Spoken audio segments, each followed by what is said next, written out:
Kiekvieno kariškio svajonė užauginti kareivį, pastatyti kareivinę ir tą kareivį pasodinti į tą kareivinę.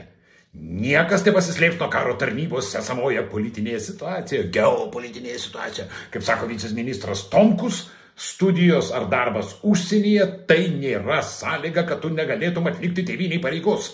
O jeigu pabandysi slėptis, visur tave surasim, nubausim, o gal net ir pasodinsim. Kas vyksta su tais, kuriais nepavyksta siekti. Išvažiavimas studijuoti ar dirbti nėra išsisukimas nuo tarnybos šiandieną realiai.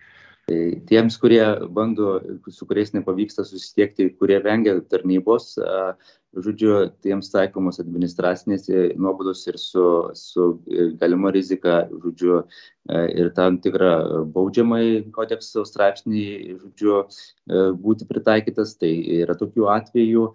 Ir aišku, tai mes, prasme, taip nenorim gąsdinti ir taip atgrasinėti, bet yra tam tikros priemonės, tarkim, ir jaunuoliai žino, kad kyla tam tikros rizikos, būtent jiems keliaujant, grįžtant, išvykstant į Lietuvą, būtent kada jie vengia tos tarnybos. Bet nafik nereikia Lietuvai išsilavinusių sūnų. Į kariuomenę žengte marš!